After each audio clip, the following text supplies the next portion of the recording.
జై గురుదేవ్. ఓం శ్రీ సాయిరామ్.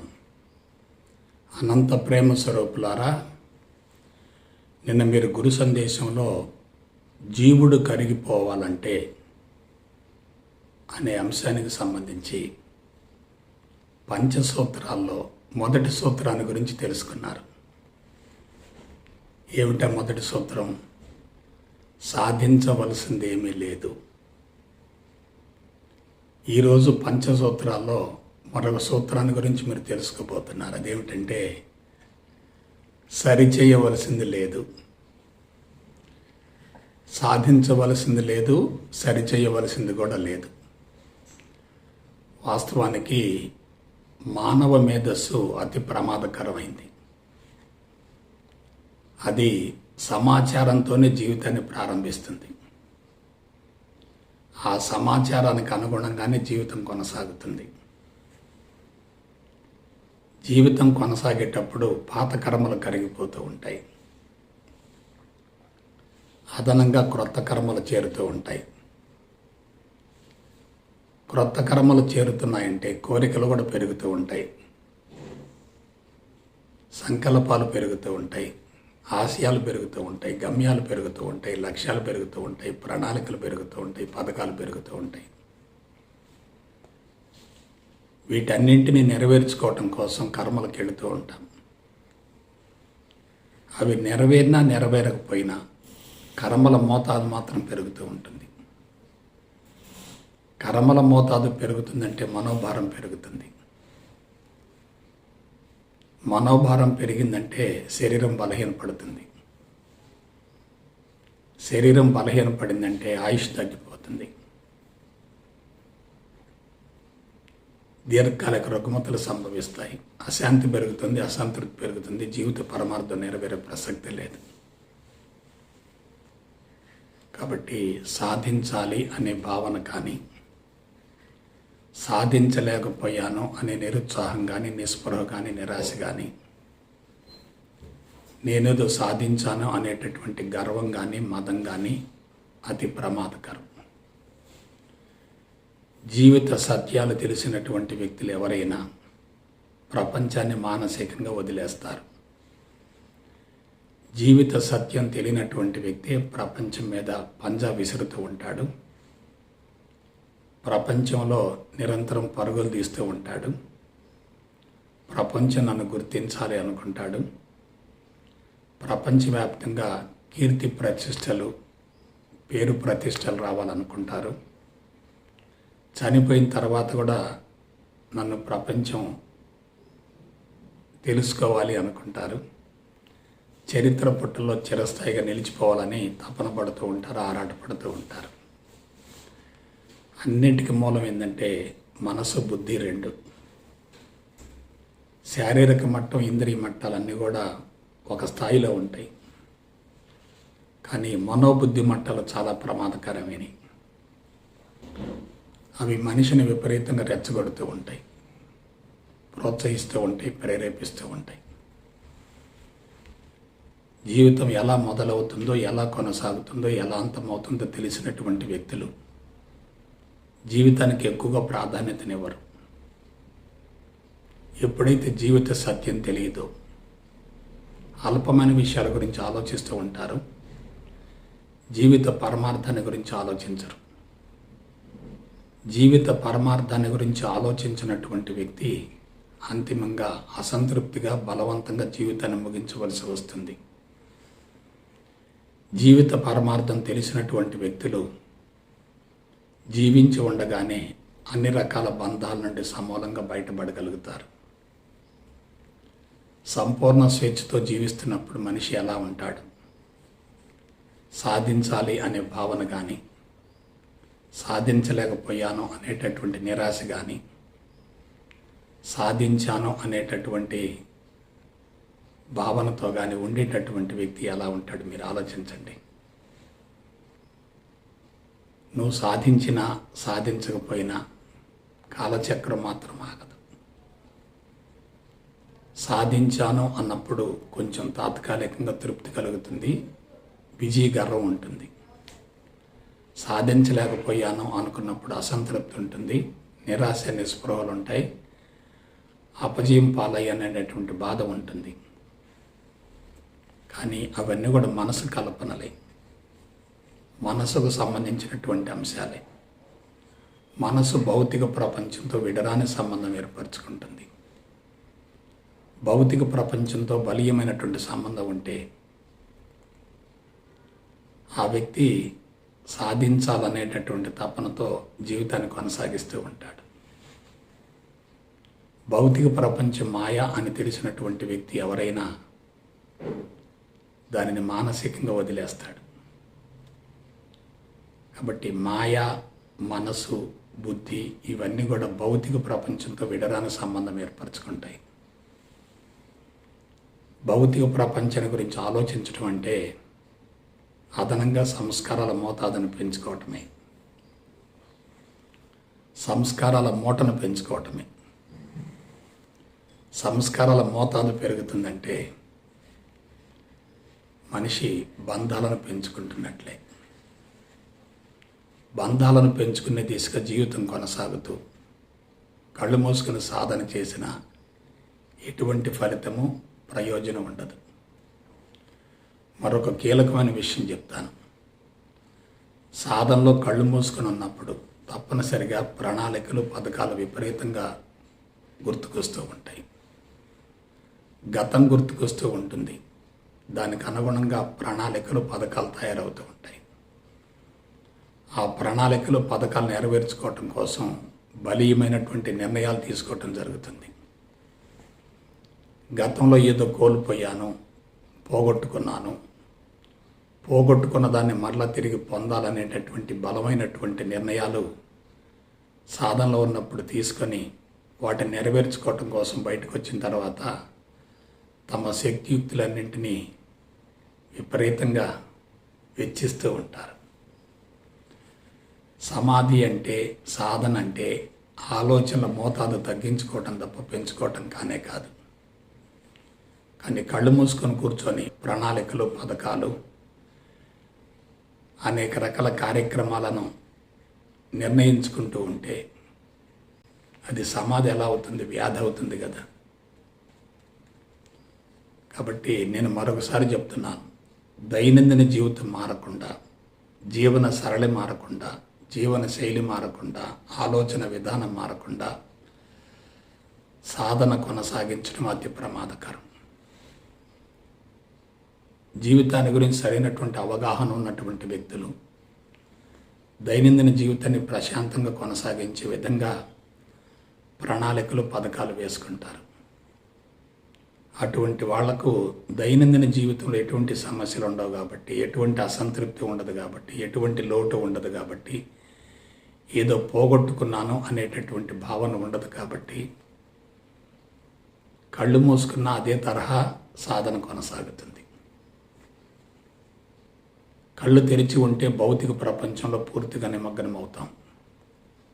గాఢ నిద్రలో ఉంటే అసలు ప్రపంచమే తెలియదు. కానీ కళ్ళు మూసుకొని చైతన్యవంతంగా ఉంటే గత చరిత్ర మొత్తం గుర్తుకొస్తూ ఉంటుంది. గత చరిత్ర సంతృప్తికరంగా ఉందనుకోండి, సాధన కూడా అదే తరహాలో కొనసాగుతుంది. గత జీవితం అసంతృప్తిగా ఉందనుకోండి, ఆ అసంతృప్తికరమైనటువంటి అంశాలన్నీ గుర్తుకొచ్చి తిరిగి మరలా సంతృప్తికరమైన జీవితాన్ని కొనసాగించడం కోసం ప్రణాళికలు, పథకాలు గుర్తుకొస్తూ ఉంటాయి.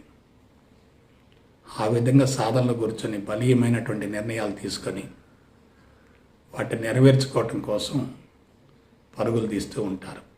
దీనివల్ల ఇంకా కర్మబంధం పెరుగుతుందో తప్ప తగ్గే అవకాశమే లేదు. నాకు తెలిసినంత వరకు మేధావులంతా కూడా భౌతికవాదపు మత్తులో ఉండి ప్రాపంచిక విషయవాంఛలలో పూర్తిగా నిమగ్నమై అంతరంగంలో అసంతృప్తిని తారాస్థాయిలో పెంచుకొని జీవితం పట్ల అవగాహన లేకుండా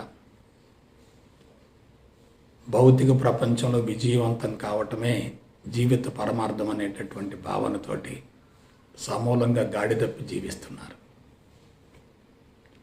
జీవిత పరమార్థం తెలిసినటువంటి వ్యక్తులకి జీవితం మాయగా గోచరిస్తుంది. జీవిత పరమార్థం తెలియనటువంటి వ్యక్తులకు జీవితం సత్యంగా గోచరిస్తుంది. వాళ్ళు పుట్టుక మరణాల మధ్య జీవితాన్ని గురించి ఆలోచిస్తూ ఉంటారు. పుట్టుకకు ముందు జీవితాన్ని గురించి, మరణం తర్వాత జీవితాన్ని గురించి పెద్దగా ఆలోచించరు. కాబట్టి జీవితాన్ని పరిమితంగా ఆలోచించడం వేరు, జీవితాన్ని గురించి అన్ని కోణాల నుంచి లోతుగా అధ్యయనం చేయటం వేరు. జీవితాన్ని ఉపరితలంలో చూడటం వేరు, జీవితాన్ని లోతుగా విశ్లేషించుకోవటం వేరు. జీవితాన్ని యాంత్రికంగా కొనసాగించటం వేరు, జీవితాన్ని కళాత్మకంగా కొనసాగించటం వేరు. జీవితాన్ని గురించి చక్కటి అవగాహన ఉన్నటువంటి వ్యక్తులు ఎవరైనా సరే ప్రపంచాన్ని గురించి అతిగా అనవసరంగా ఆలోచించరు. జీవితాన్ని గురించి సరైనటువంటి అవగాహన లేని వారు ప్రపంచం అనేటటువంటి మత్తులో ఉండి తమ అంతరంగ శుద్ధిని గురించి ఆలోచించరు. అంతరంగం శుద్ధి అవుతూ ఉంటే ప్రపంచం మాయగా గోచరిస్తుంది. అంతరంగం కలుషితంగా ఉంటే ప్రపంచం అంతా సత్యంగా గోచరిస్తూ ఉంటుంది. మనిషిలో ఉన్న ఒకే ఒక దుర్గుణం ఏంటంటే ఒకళ్ళతో మరొకళ్ళు పోల్చుకుంటూ ఉంటారు. ఈ పోల్చుకునేటటువంటి ప్రహసనంలో అవతల వ్యక్తి సాధించాడు కాబట్టి నేను కూడా సాధించాలి అనే భావన బలీయమవుతుంది. ఎప్పుడైతే సాధించాలి అనే భావన ఉందో అది బాహ్యముఖ ప్రయాణం అవుతుంది. శక్తిని పూర్తిగా వెచ్చించవలసి ఉంటుంది. ఆ విధంగా మనిషి కర్మలను పెంచుకుంటూ ఉంటాడు. కాబట్టి సాధించవలసింది ఏమీ లేదు. అయితే మీరు అనుకోవచ్చు, జీవిత ప్రయాణం ఎలా కొనసాగుతుంది? వృత్తి ఉండాలి, దైనందిన కార్యక్రమాలు ఉండాలి, సంపాదన ఉండాలి, కుటుంబ పోషణ ఉండాలి, పిల్లల భవిష్యత్తు ఉండాలి, జీవితం సాఫీగా కొనసాగాలి, అందుకు తప్పనిసరిగా వనరులు కావాలి కదా. ఇది అందరికీ అవసరమైనటువంటి ఒక ప్రశ్నే, అందరూ తెలుసుకోవలసినటువంటి నగ్న సత్యమే. కానీ ఒకటి, స్థితిని మార్చుకొని జీవితాన్ని కొనసాగించాలి. నేను సాధించవలసింది ఏమీ లేదు అనే స్థితి నుండి ఆలోచించడం వేరు, నేను సాధించవలసింది ఏదో ఉంది అనేటటువంటి అసంతృప్తి నుండి జీవితాన్ని కొనసాగించడం వేరు. అసంతృప్తి అనేది ఉందంటే తప్పనిసరిగా మనిషి బంధంలో ఉన్నట్లే. అసంతృప్తి నుండి సాధించినా సాధించకపోయినా మనసు మాత్రం తీవ్రమైనటువంటి ఒత్తిడికి లోనవుతుంది. సాధించినా ఒత్తిడి ఉంటుంది, సాధించలేకపోయినా ఒత్తిడి ఉంటుంది. ఆ ప్రభావం శరీరంపై ప్రత్యక్షంగా ఉంటుంది, జీవితంపై ప్రత్యక్షంగా ఉంటుంది. కాబట్టి ఆరోగ్యం దెబ్బతిన్న తర్వాత, ఆయువు కుదించబడ్డ తర్వాత, అశాంతి పెరిగిన తర్వాత, అసంతృప్తి పెరిగిన తర్వాత సాధించింది ఒక ప్రక్కన కనపడుతున్నప్పటికీ అంతే మోతాదులో పోగొట్టుకున్నది కూడా ఉంటుంది కదా. పోగొట్టుకున్నది, సాధించింది రెండు ఒకే స్థాయిలో ఉన్నప్పుడు, ఒకే మోతాదులో ఉన్నప్పుడు ఇక మనం గర్వపడాల్సింది ఏముంది, బాధపడాల్సింది ఏముంది?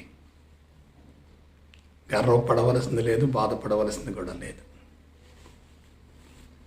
అందుకే సాధించాలి అనే భావన పక్కన ఉండాలి. సాధించవలసింది లేదు అనేటటువంటి భావన బలీయంగా ఉండాలి. సాధించవలసింది లేదు అనేటటువంటి భావన ఉన్నప్పుడు మనిషి జీరో స్టేట్లో ఉంటాడు. జీరో స్టేట్లో ఉండి కార్యక్రమాలు చేస్తున్నప్పుడు సాధించినా సాధించకపోయినా అంతరంగంలో మాత్రం ప్రశాంతతకి ఎటువంటి డోకా ఉండదు. సాధించలేకపోయాను అనే భావన బలీయంగా ఉన్నటువంటి వ్యక్తి మరలా సాధించడం కోసం ప్రయత్నం చేస్తూనే ఉంటాడు. అంతిమ గడియ వరకు ఆ ప్రయత్నాన్ని విరమించడు. ఆ విధంగా మనిషి ఏదో చెయ్యాలి, ఏదో పొందాలి, ఏదో పోగొట్టుకున్నాను, ఇటువంటి భావనలు బలీయంగా ఉన్నప్పుడు ఇంకా సాధన ఎలా ఉంటుంది మీరు ఆలోచించండి. భౌతిక ప్రపంచంతో విడరాని సంబంధం ఏర్పరచుకుని సాధన చేయటం అంత ప్రమాదకరం మరొకటి లేనే లేదు. అయితే ఈ పంచసూత్రాల్లో మరొకటి ఏమిటంటే సరిగా ఉంది, సరిగా ఉంది, సరిగా ఉంది. దీని గురించి 3 సూత్రాలు చెప్తాను, 3 వాక్యాలు చెప్తాను. సరిగా ఉంది అనేది సంతృప్తి, సరిగా లేదు అనేది అసంతృప్తి, సరిగా ఉంది అనేది సంపూర్ణ స్వేచ్ఛ, సరిగా లేదు అనేది బంధం. సరిగా ఉంది అనేది కర్మయోగం, సరిగా లేదు అనేది కర్మబంధం. సరిగా ఉంది అనే వ్యక్తి అన్నింటికీ అందరికీ అతీతంగా ఉంటాడు. సరిగా లేదు అనేటటువంటి వ్యక్తి అన్నింటికీ లోబడి జీవిస్తాడు, ఘర్షణ పడుతూ ఉంటాడు, బంధాల్లో ఉంటాడు, మానసికంగా తీవ్రమైనటువంటి ఒత్తిడికి అసంతృప్తికి లోనవుతాడు. ఈ ఒక్క అంశంతో మనిషి జీవితం మారిపోద్ది. మానవ జీవితం పుట్టుకతో మొదలవుతుంది, మరణంతో అంతమవుతుంది. ఈ పుట్టుక మరణాల మధ్య గతం ఉంటుంది, వర్తమానం ఉంటుంది, భవిష్యత్తు ఉంటుంది. భవిష్యత్తు ఊహల్లో ఉంటుంది, గతం అనేది అనుభవంగా ఉంటుంది, అనుభవం అనేది లోతుగా నిక్షిప్తమై ఉంటుంది. భవిష్యత్తు అనేది ఊహల్లో ఉంటుంది, అది మారుతూ ఉంటుంది. ఎప్పుడైతే గతాన్ని గురించినటువంటి ఆలోచనలు వస్తూ ఉంటాయో, అందులో అనుకూలంగా ఉన్నటువంటి సంఘటనలు కొన్ని ఉంటాయి, ప్రతికూలంగా వ్యతిరేకంగా జరిగినటువంటి సంఘటనలు కొన్ని ఉంటాయి. అనుకూలంగా సంఘటనలు జరిగినాయి అనుకోండి, అవి గుర్తుకొచ్చినప్పుడు సంతృప్తిగా ఉంటుంది. వ్యతిరేకంగా ప్రతికూలంగా అనుకున్న దానికి భిన్నంగా కొన్ని సంఘటనలు జరిగాయి అనుకోండి, అవి గుర్తుకొచ్చినప్పుడు మనసు ఎలా ఉంటుంది? అసంతృప్తిగా ఉంటుంది, నిరాశగా ఉంటుంది, నిస్పృహగా ఉంటుంది, ఆవేశంగా ఉంటుంది, కోపంగా ఉంటుంది, మానసికంగా ఘర్షణ వైఖరి ఉంటుంది. కాబట్టి గతాన్ని మనం ఎప్పుడైతే గుర్తుకు తెచ్చుకుంటామో అందులో 2 లిస్టులు తయారవుతాయి. ఒకటి అనుకూలంగా ఉన్నటువంటి సంఘటనల యొక్క లిస్ట్ ఉంటుంది, వ్యతిరేకంగా జరిగినటువంటి సంఘటనల యొక్క లిస్ట్ ఉంటుంది. ఈ 2 లిస్టులు కూడా మనిషిని వేధిస్తూ ఉంటాయి. అందున ప్రతికూలంగా జరిగినటువంటి సంఘటనల యొక్క లిస్టు అతి ప్రమాదకరమైంది. మనకు అనుకూలంగా ఉన్నటువంటి వ్యక్తిని గురించి మనం తక్కువగా ఆలోచిస్తాం, వ్యతిరేకంగా ఉన్నటువంటి వ్యక్తిని గురించి ఎక్కువ ఆలోచిస్తూ ఉంటాం, సాధించిన దాని గురించి తక్కువగా ఆలోచిస్తూ ఉంటాం, సాధించలేకపోయిన దాని గురించి అతిగా అనవసరంగా విపరీతంగా ఆలోచిస్తూ ఉంటాం. వాస్తవానికి ఇదంతా ఏమిటి? నీ వ్యక్తిగతమే, నీ వ్యక్తిగత జీవితానికి సంబంధించింది, నీ అంతరంగానికి సంబంధించింది. అది బాహ్య ప్రపంచానికి సంబంధించింది కానే కాదు. నీకు నువ్వుగా సృష్టించుకున్నదే, నీకు నువ్వుగా ఏర్పరచుకున్నదే, నీకు నువ్వుగా పెంచుకున్నదే. ఎప్పుడైతే నీకు నువ్వుగా ఏర్పరచుకుంటావో అది వేరే వాళ్ళకు సంబంధించింది కాదు అని తెలుసుకోగలిగితే నువ్వు దాని నుంచి బయటపడగలుగుతావు. ఎప్పుడైతే దాన్ని ఆధారంగా చేసుకొని ఇతరుల గురించి ఆలోచిస్తూ ఉంటావో నీ అంతరంగంలో అసంతృప్తి, ఆవేశం, ఈర్ష్య, అసూయ, కక్ష, ద్వేషం పొంగుతూ ఉంటాయి. ప్రతికూలత కానీ అనుకూలత కానీ 2 కూడా ఒకే నాణానికి బొమ్మ బొరుసు వంటివి. ఈనాడు అనుకూలంగా ఉంది, రేపు ప్రతికూలం కావచ్చు. ఈనాడు ప్రతికూలంగా ఉంది, రేపు అనుకూలం కావచ్చు. అనుకూలత అనేది ఆధారం అయితే ప్రతికూలత అనేది ఆదాయం అవుతుంది. ఆధారంలో ఆధేయం ఉంటుంది, ఆధేయంలో ఆధారం ఉంటుంది. శాశ్వతంగా ఉండేది మాత్రం ఆధారమే, మారేది మాత్రం ఆధేయం. నువ్వు ఎవరి పట్లనైనా ప్రతికూలతను సృష్టించుకుంటున్నావంటే వారికి నష్టం కానే కాదు, అది నీకు నష్టమే. ప్రతికూలంగా ఆలోచిస్తూ ఉన్నప్పుడు శరీరాన్ని గమనించండి, ఉద్రిక్తతకు లోనవుతూ ఉంటుంది, వేడి పెరుగుతూ ఉంటుంది. అనుకూలతను గురించి ఆలోచించేటప్పుడు శరీరం ప్రశాంతంగా ఉంటుంది, అనుభూతికి లోనవుతూ ఉంటుంది, శక్తి పెరుగుతూ ఉంటుంది. కాబట్టి మనుషులు ఎక్కడ పొరపాటు పడుతున్నారంటే, సరిగా ఉన్న దాని గురించి కొంత ఆలోచిస్తున్నారు, సరిగా లేని దాని గురించి మరికొంత ఆలోచిస్తున్నారు, సరిగా ఉన్నదాన్ని మర్చిపోతున్నారు, సరిగా లేని దాని గురించి ఎక్కువ ఆలోచిస్తూ ఉండి సరిచేయడం కోసం ప్రయత్నం చేస్తూ ఉన్నారు. ప్రపంచాన్ని అనుకూలంగా మార్చుకోవటం కానే కాదు, ప్రపంచం అనుకూలంగా ఉంది అని భావించటమే. అసలు ప్రపంచాన్ని గురించి ఆలోచించడం అంత ప్రమాదం మరొకటి లేనే లేదు. ప్రపంచం నీ ఆస్తి కాదు, నువ్వు ఉన్నంత వరకే నీది. నీ శ్వాస ఆగిపోయిన తర్వాత అది నీది ఎలా అవుతుంది? నీ చుట్టూన్నటువంటి వ్యక్తుల గురించి కూడా మీరు ఆలోచించండి. నీలో జ్ఞాపక శక్తి ఉన్నంత వరకే నీ వాళ్ళు. మతి భ్రమించి జ్ఞాపక శక్తిని కోల్పోతే వాళ్ళు ఎదురుగా ఉన్నా వాళ్ళు నీ వాళ్ళు కాదు కదా. కాబట్టి సరిగా ఉంది అనేటటువంటి భావన ఎప్పుడైతే ఉంటుందో మనిషి స్వేచ్ఛ వైపుకు మళ్ళుతాడు. సరిగా లేదు అనేటటువంటి భావన బలీయంగా ఉంటే మనిషి బంధాలలో ఇరుక్కుపోతాడు. బంధాలు ఏర్పడటం చాలా సులభం, వాటిని తొలగించుకోవటం చాలా కష్టం. ఒక వ్యక్తి పట్ల ఒక అభిప్రాయం ఏర్పడటం చాలా సులభం, అభిప్రాయాన్ని తొలగించుకోవటం చాలా కష్టం. అందున మంచి అభిప్రాయం అయితే పర్వాలేదు, చెడు అభిప్రాయం ఏర్పడిందంటే ఇది లోతుగా రికార్డ్ అవుతుంది, నిక్షిప్తం అవుతుంది, బరువుగా ఉంటుంది, భారంగా ఉంటుంది, బలంగా ఉంటుంది. అది తొలగిపోయే ప్రసక్తి లేదు. కాబట్టి ప్రపంచాన్ని సరిచేయటం కాదు, మన అంతరంగాన్ని సరి చేసుకోవాలి. అందుకు మనం ప్రపంచాన్ని గురించి ఆలోచించకూడదు, మన అంతరంగ శుద్ధిని గురించి ఆలోచించాలి.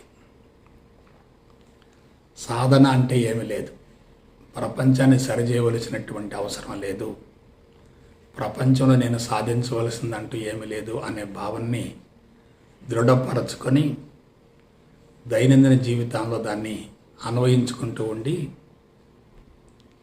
సాధనలో కూడా అతి తరహా విధానాన్ని అనుసరించడమే.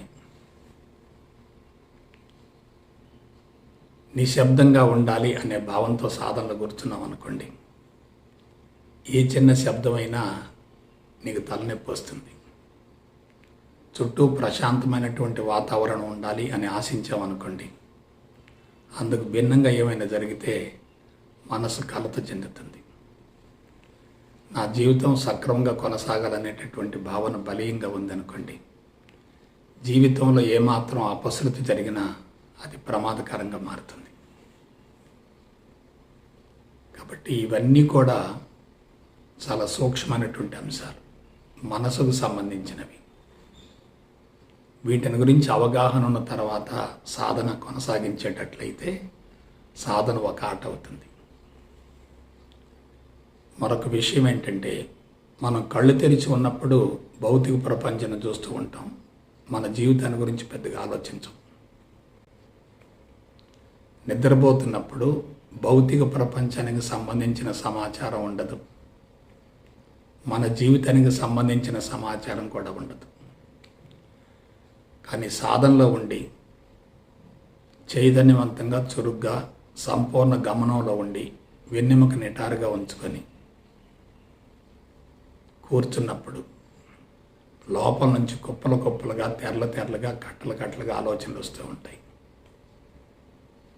ఆ ఆలోచనలు వస్తున్నప్పుడు వాటిని మనం వ్యతిరేకిస్తూ ఉన్నాం అనుకోండి, ఏమవుతుంది? వ్యతిరేకిస్తూ ఉంటే వాటికి బలం పెరుగుతూ ఉంటుంది. వాటిని అనుకూలంగా భావించామనుకోండి, వాటి బలం తగ్గిపోతుంది, మన బలం పెరుగుతుంది.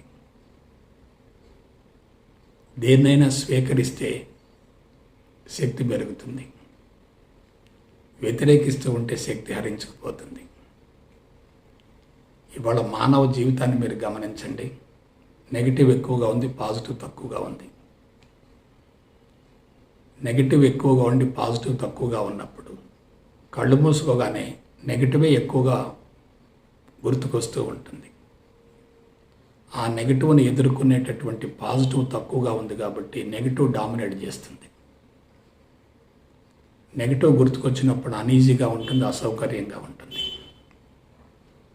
అందువల్ల సాధనలో కూర్చోటానికే ఎక్కువ మంది ఇష్టపడరు. సాధన వల్ల సత్ఫలితం వస్తూ ఉంటే సాధన ఎందుకు వదిలిపెడతారు? సత్ఫలితం రావటం లేదు కాబట్టి సాధన వదిలేస్తూ ఉన్నారు. వాస్తవానికి మనసు అనేది మేఘం లాంటిది, ఆత్మ అనేది సూర్యుడి వంటిది. ఆత్మ అనే సూర్యుడిని మేఘం తాత్కాలికంగా కప్పివేస్తుంది. మేఘం ఉన్నంత వరకు సూర్యుడు కనిపించడు. మేఘం మాత్రం తాత్కాలికం, సూర్యుడు మాత్రం శాశ్వతం. తాత్కాలికమైనటువంటి మేఘం కదిలిపోతూ ఉంటే సూర్యుడు బహిర్గతం అవుతూ ఉంటాడు. కాబట్టి మనం మేఘాన్ని వదిలేయాలి తప్ప దాన్ని పట్టుకోకూడదు. ఆలోచనలు కూడా అంతే. కుప్పలు కుప్పలుగా వస్తూ ఉంటాయి, తెల్ల తెల్లగా వస్తూ ఉంటాయి, కట్టలు కట్టలుగా వస్తూ ఉంటాయి. ఇవన్నీ ఎక్కడి నుంచి వచ్చాయి? మన అంతరంగం నుండి విడుదలవుతూ ఉన్నాయి. విడుదలవుతూ ఉన్నాయంటే జీవుడు శుద్ధి అవుతున్నట్లే కదా. జీవుడు శుద్ధి అవుతూ ఉంటే మనం ఎందుకు వ్యతిరేకించాలి? మనం వ్యతిరేకిస్తున్నామంటే కలుషితాన్ని ఇంకా పెంచుకుంటున్నట్లే కదా.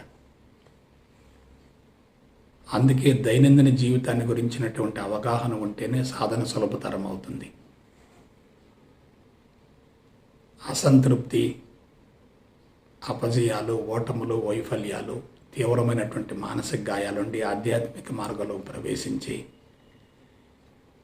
ఏదో సాధించాలి అనే తపనతోటి ఆ మార్గాన్ని ఎన్నుకున్నప్పటికీ ఎక్కువ మంది వైఫల్యం చెందడానికి మూల కారణం సాధనలో కీలకమైనటువంటి విషయాల గురించి అవగాహన లేకపోవటమే. ఎంత నెగిటివ్ పెరిగితే అంతే మోతాదులో పాజిటివ్ కూడా పెరుగుతుంది. నెగిటివ్ లేకుండా పాజిటివ్కి అవకాశమే లేదు. నెగిటివ్ యొక్క తీవ్రత పెరుగుతుందంటే భవిష్యత్తులో అంతే మోతాదులో పాజిటివ్ కూడా జరుగుతుంది.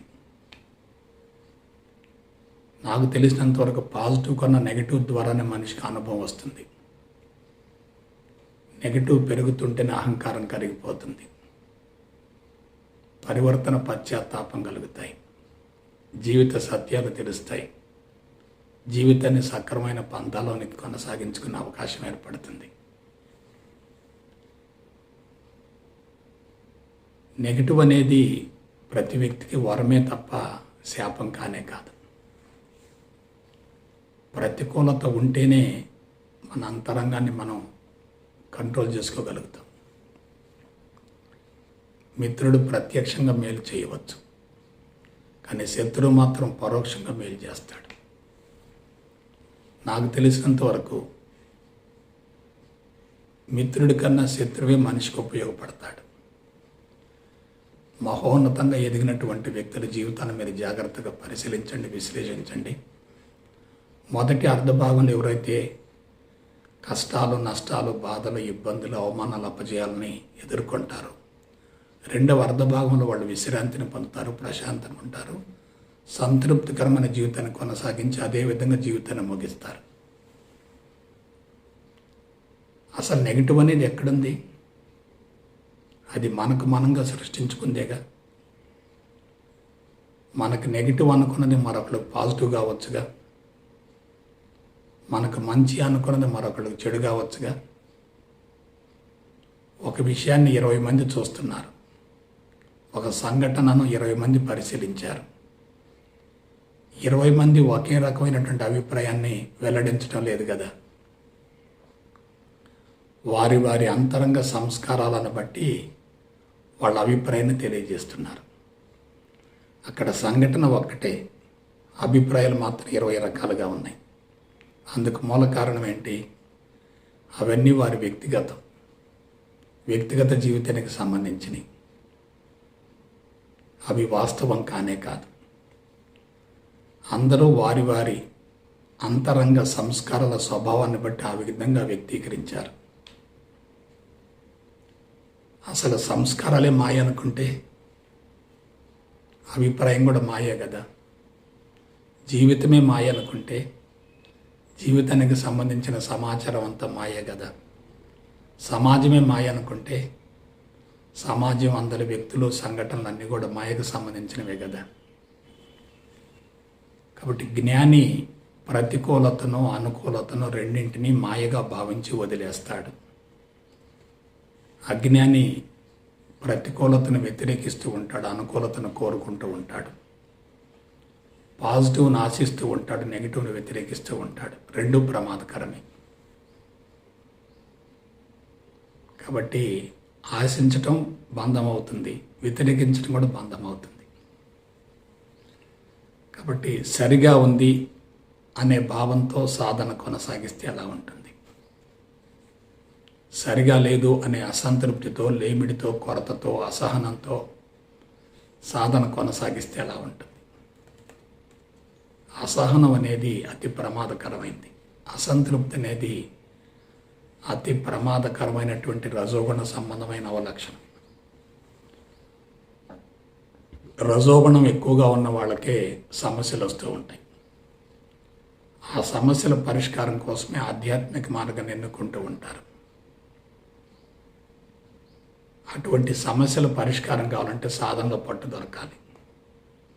సాధనలో పట్టు దొరకటం అంటే అంతరంగాన్ని సమూలంగా శుద్ధి చేసుకునే విధానాన్ని అనుసరించటమే.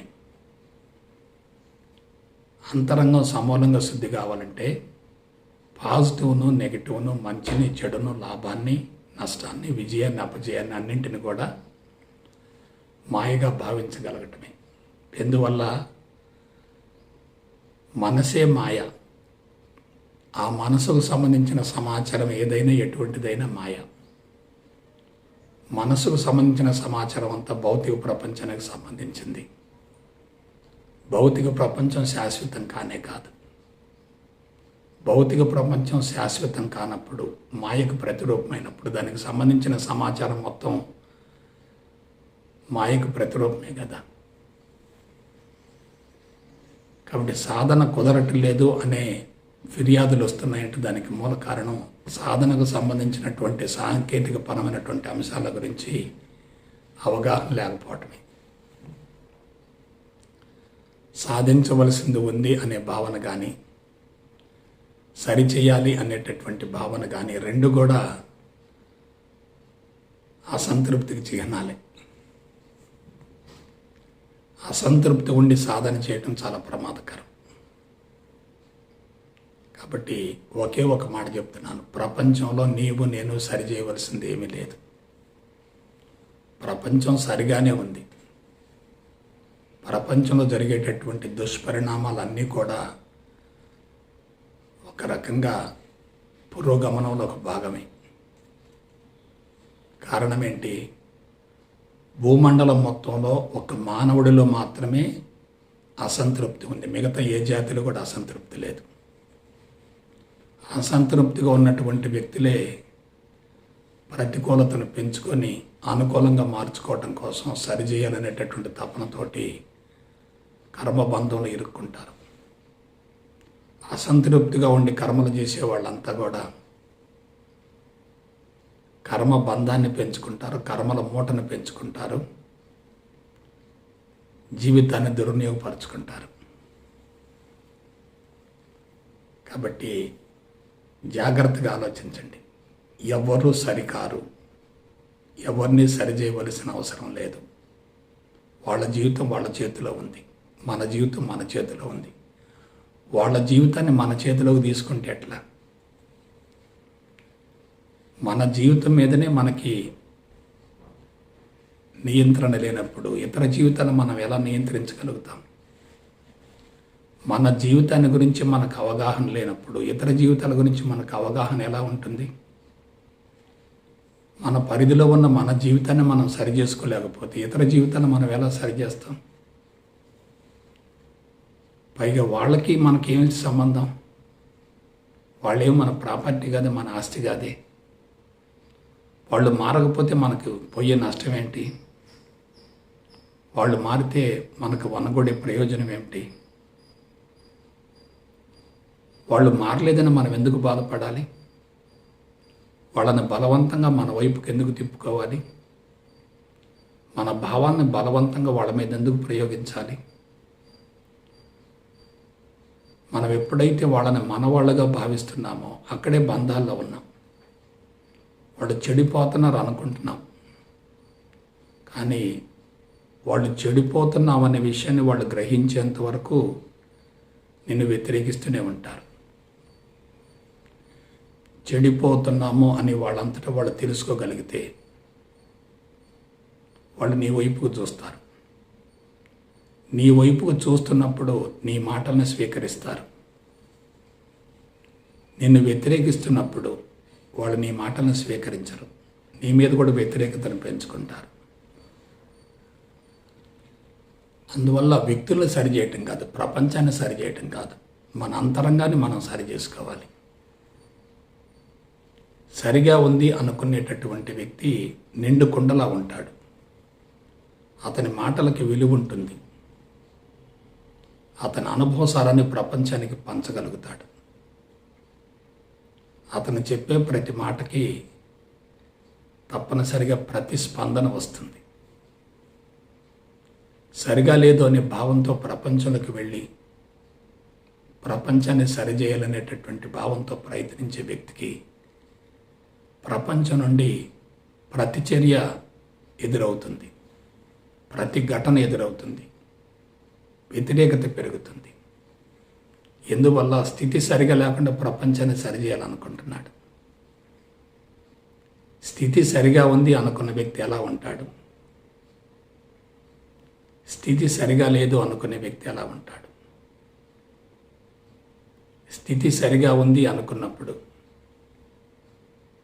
అతను పాజిటివ్నే చూస్తాడు. స్థితి సరిగా లేదు అనుకున్నప్పుడు నెగిటివ్నే చూస్తాడు. ప్రపంచంలో రెండు ఉన్నాయి, రెండు సమాన స్థాయిలో ఉన్నాయి, సమాన మోతాదులో ఉన్నాయి. మనం చూసే కోణాన్ని బట్టి అవి కనపడుతూ ఉంటాయి. మన అంతరంగంలో ఏదుంటే బాహ్య ప్రపంచంలో అది కనపడుతుంది కదా. మన అంతరంగంలో నెగిటివ్ ఉంటే బాహ్య ప్రపంచంలో పాజిటివ్ కనపడదు కదా. మన అంతరంగంలో పాజిటివ్ ఉంటే బాహ్య ప్రపంచంలో నెగిటివ్ కనపడదు కదా. మనం ఒక వ్యక్తి పట్ల చెడు అభిప్రాయం ఏర్పరచుకున్నామంటే ఆ వ్యక్తికి నష్టం కాదు, మనకే నష్టం కదా. చెడు అనేది ఎక్కడ లేనప్పుడు చెడు అభిప్రాయం ఎందుకు ఏర్పరచుకోవాలి? చెడు తాత్కాలికమైనప్పుడు తాత్కాలికమైన దాన్ని శాశ్వతంగా ఎందుకు భావించాలి?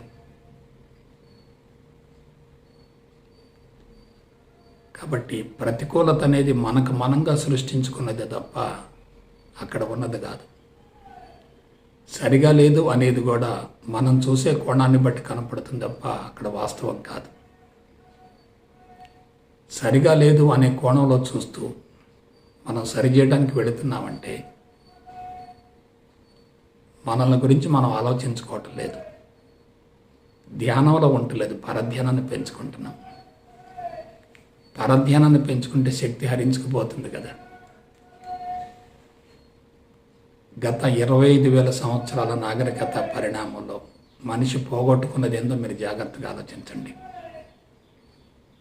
సరిగా లేదు, సరిగా లేదు, సరిగా లేదు, సరిచేయాలి, సరిచేయాలి, సరిచేయాలి. ఎంతమందిని సరి చేస్తావు?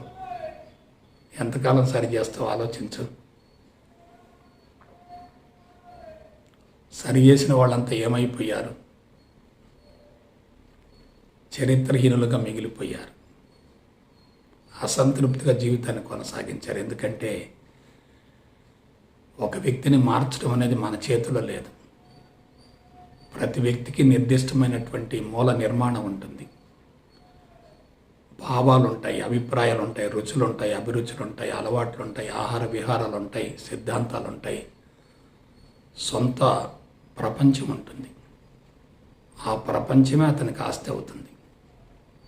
ఆ ప్రపంచంలోకి నిన్ను ప్రవేశింపనీయడు. ఆ ప్రపంచాన్ని దాటి అతను బయటికి రాడు. ఇది ప్రకృతి సూత్రం, నేను రూపొందించింది కానే కాదు. అందుకే అనాది నుంచి నేటి వరకు ఎంతోమంది ప్రపంచాన్ని మార్చడం కోసం ఎన్నో రకాల ప్రయత్నాలు చేసినప్పటికీ ప్రపంచం మారకపోవడానికి మూల కారణం ఏంటంటే మనిషిలో ఉన్నటువంటి అభిప్రాయం అంత తొందరగా మారదు. కాబట్టి మనిషికి బలమైనటువంటి నిర్దిష్టమైనటువంటి అభిప్రాయాలు ఉన్నాయి, జ్ఞాపక శక్తి ఉంది, సొంత ప్రపంచం ఉంది, తనకంటూ సొంత వ్యక్తిత్వం ఉంది. అదే అతనికి ఆస్తి అవుతుంది. ఆ వ్యక్తిత్వంలో సమూలంగా బంధించబడ్డాడు. బంధించబడ్డటువంటి వ్యక్తిని బలవంతంగా బయటికి లాగటం సాధ్యం కాదు. ఒకవేళ మన మాటలకి వాళ్ళు ఎంతో కొంత ప్రభావితమై తాత్కాలికంగా మారినట్లు కనిపించిన తర్వాత మరలా మామూలు స్థితి ఏర్పడుతుంది. కాబట్టి అది ఇంకా ప్రమాదకరం. ప్రభావితం కావటం వేరు, సమూలంగా మార్పు రావటం వేరు. ప్రపంచంలో ఒక వ్యక్తి మరొక వ్యక్తిని మార్చినట్టుగా ఎక్కడ దాఖలాలు లేవు. సంచిత కర్మలను బట్టి ప్రారంధం కొనసాగుతుంది, ప్రారంధాన్ని బట్టి జీవితం కొనసాగుతుంది. ప్రారంధాన్ని కొంత మార్చొచ్చాం కానీ సంచిత కర్మలు మార్చడం చాలా కష్టం. సంచితం అనేది లోతుగా నిక్షిప్తమై ఉంటుంది. కాబట్టి మూల నిర్మాణం చాలా ప్రమాదకరమైంది. దాన్ని మరొకరు మార్చడం సాధ్యం కాదు. వాస్తవానికి తాను మారటం కూడా సాధ్యం కానే కాదు. ఎందువలన తన జీవిత ప్రణాళిక ముందే నిర్ణయించబడింది. గతం అనే బరువు ఉంది, భవిష్యత్ అనేటటువంటి కార్యక్రమం ఉంది. ఆ గతానికి భవిష్యత్తుకి మధ్య మనిషి నలిగిపోతూ ఉంటాడు. గతాన్ని ఆధారంగా చేసుకుని భవిష్యత్తు నిర్మించుకుంటాడు. పొరపాటున భవిష్యత్తు కార్యక్రమాన్ని వదిలేసుకుంటే నా జీవితం ఏమైపోతుంది అనేటటువంటి భయం ఉంటుంది అతనికి. అందుకే ఎవరు ఎన్ని రకాల విఫల ప్రయత్నాలు చేసినా వ్యక్తులలో మార్పు రావటం లేదు. మరి పరిష్కారం ఏందంటారా? ప్రకృతి చూసుకుంటుంది. అది నీకు నాకు సంబంధించింది కాదు. గురువులకైనా, అవధూతలకైనా, ఋషులకైనా, అవతార పురుషులకైనా ప్రకృతి తల్లి వంటిది. ఎవరైనా ప్రకృతి సూత్రాలను అతిక్రమించకూడదు, వ్యతిరేకించకూడదు.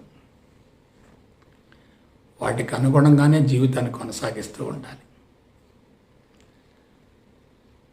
అటువంటి ప్రకృతి సూత్రాలకు అనుగుణంగా జీవించే వాళ్ళను ప్రకృతి తప్పనిసరిగా కాపాడుకుంటుంది.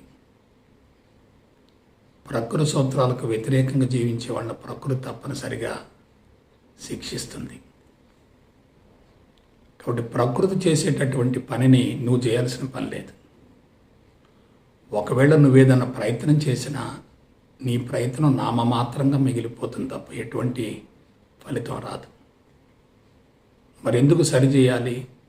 నిన్ను నువ్వు సరి చేసుకోవడంలో ఒక భాగంగానే ప్రపంచాన్ని సరిచేసేటటువంటి ప్రయత్నం చేయాలి తప్ప ప్రపంచం సరవుతుంది అనే భావంతో సరిచేసే కార్యక్రమాన్ని చేపట్టకూడదు. నువ్వు సరిగా అవటం కోసం ప్రపంచాన్ని ఒక నిచ్చెనగా వాడుకోవాలి తప్ప ప్రపంచంలో ఇరుక్కుపోకూడదు. సరిచేయాలి అనుకునే వ్యక్తి ఆశిస్తాడు. ఆశించింది అందినప్పుడు తాత్కాలికంగా తృప్తి ఉంటుంది, అందకపోతే అసంతృప్తి ఉంటుంది. తృప్తి, అసంతృప్తి రెంటి మధ్య మనిషి జీవితం ఘర్షణ పడుతూ ఉంటుంది. కాబట్టి ఇవన్నీ కూడా జీవిత సత్యాలు, అందరూ తెలుసుకోవాల్సినటువంటి జీవిత సత్యాలు. ఇటువంటి విషయాల పట్ల సరైనటువంటి అభిప్రాయం లేకుండా, అవగాహన లేకుండా తొందరపడి సాధనలు ప్రారంభించి అభాసుపాలు కావద్దు. కళ్ళు తెరిచినప్పుడు సాధన జరుగుతూ ఉంటే ప్రత్యేకంగా కళ్ళు మూసుకోవాల్సిన అవసరం ఏంటి? సమస్య అనేది ఉందంటే జీవితాన్ని గురించి సరైనటువంటి అవగాహన లేదని భావించండి. సమస్య నుంచి బయటపడాలంటే తప్పనిసరిగా జీవితం పట్ల అవగాహన పెంచుకోవాలి. మనం ఎప్పుడైతే వ్యతిరేకత కూడా మనకు అనుకూలంగా ఉంది అని భావిస్తామో, నెగిటివ్ కూడా పాజిటివ్ని పెంపొందించుకోవటానికి పునాది అవుతుంది అనేటటువంటి సత్యం తెలుస్తుందో అప్పుడు నెగిటివ్ను కూడా పాజిటివ్గా భావిస్తాం. ఎప్పుడైతే జీవితాన్ని గురించినటువంటి అవగాహన ఉండదో పాజిటివ్ కూడా నెగిటివ్గా కనపడుతుంది. అక్కడ నిజంగా పాజిటివ్ లేదు, నెగిటివ్ లేదు, రెండూ లేవు. అవి కేవలం మనకు మనంగా సృష్టించుకున్నవే, మనకు మనంగా ఏర్పరచుకున్నవే, మన సొంత అభిప్రాయాలే. అవన్నీ పూర్తిగా వ్యక్తిగతమైనవే, బాహ్య ప్రపంచానికి సంబంధించినవి కానే కావు. ఎందుకంటే మాయ అనేది ప్రపంచంలో ఎక్కడా లేదు. మనిషి తనంత తానుగా సృష్టించుకున్నాడు. ఎప్పుడైతే మాయ అంతరంగంలో ఉంటుందో అది మనిషిని ప్రలోభ పెడుతూ ఉంటుంది, రెచ్చగొడుతూ ఉంటుంది. అటువంటి మాయ నుంచి బయటపడాలంటే తప్పనిసరిగా సత్యదర్శనం కావాలి. సత్యదర్శనమైన మరుక్షణమే మాయ అదృశ్యమవుతుంది. మాయ ఆధిక్యతను సంతరించుకుంటే సత్యదర్శనానికి పూర్తి అవరోధం అవుతుంది. అందువల్ల సరిగా ఉంది, సరిగా ఉంది, సరిగా ఉంది, సరి చేయవలసింది లేదు, సరి చేయవలసింది లేదు, సరి చేయవలసింది లేదు. ఇటువంటి భావనతో సాధన కొనసాగిస్తూ ఉంటే